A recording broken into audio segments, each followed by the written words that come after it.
E agora vamos ao quadro Você Pergunta e Nós Respondemos.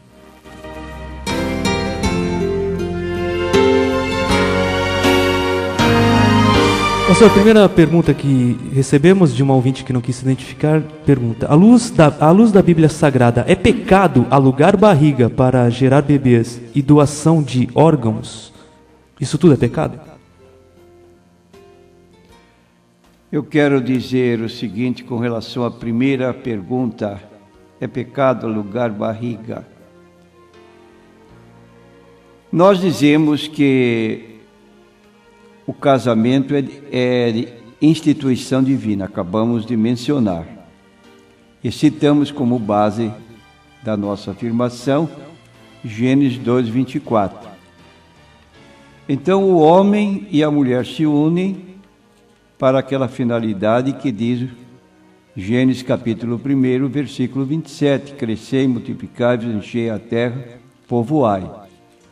Bom, um casamento dentro da norma bíblica é para que haja esse crescimento numérico de pessoas.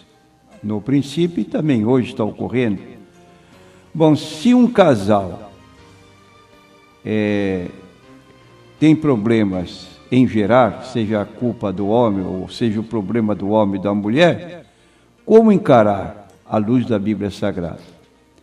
Ora, nós abrindo a Bíblia no livro de Jó, capítulo 1, versículo 21, nós temos uma expressão de Jó que nos serve de orientação para responder à pergunta. E disse: nu saí do ventre de minha mãe, e nu tornarei para lá. O Senhor o deu, e o Senhor o tomou. Bendito seja o nome do Senhor. Bom, então nós temos que os filhos são dádivas de Deus. Encontramos na Bíblia mulheres que eram estéreis.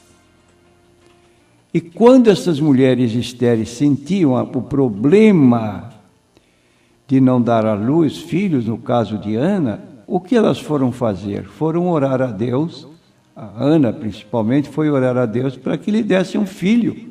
E até fez um voto de oferecer este filho a Deus. A sua oração foi ouvida, ela não teve um só filho, teve mais de um.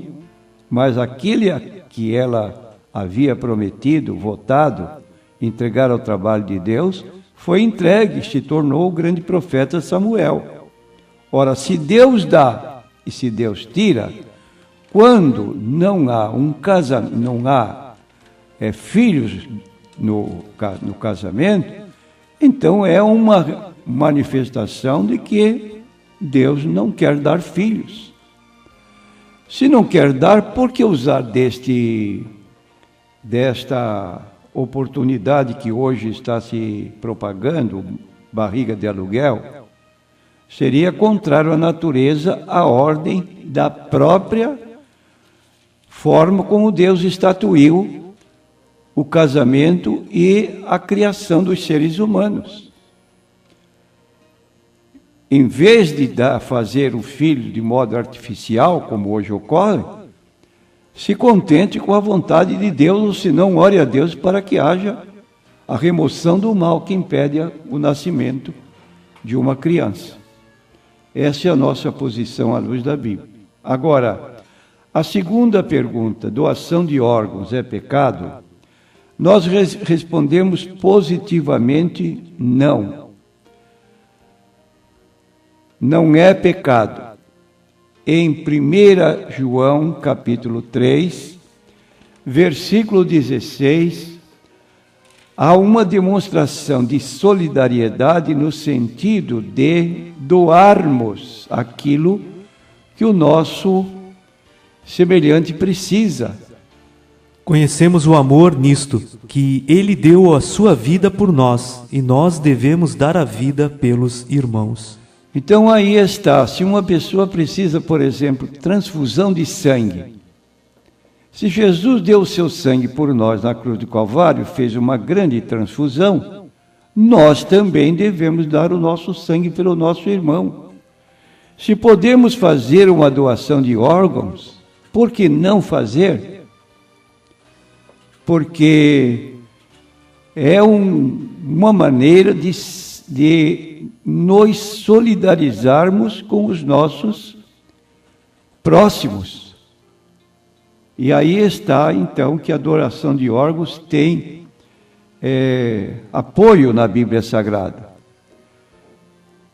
E não há problema nenhum de fazermos doações de órgãos para salvar vidas que precisam desses órgãos. Eu acredito, pastor, que essa questão da doação de sangue, doação de órgãos, seja as pessoas pensem na questão no momento da ressurreição do corpo. Isso não haverá um problema? Não haverá nenhum problema.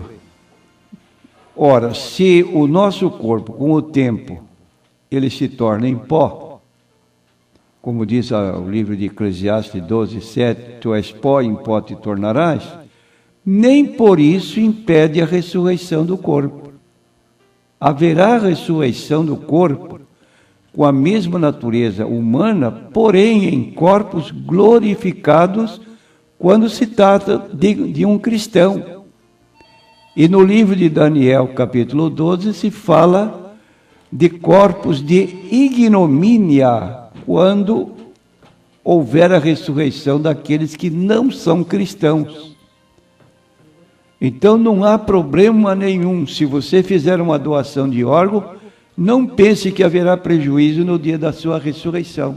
Você vai ressuscitar com um corpo glorificado, sem o problema de ter perdido qualquer órgão, de ter perdido qualquer parte do corpo.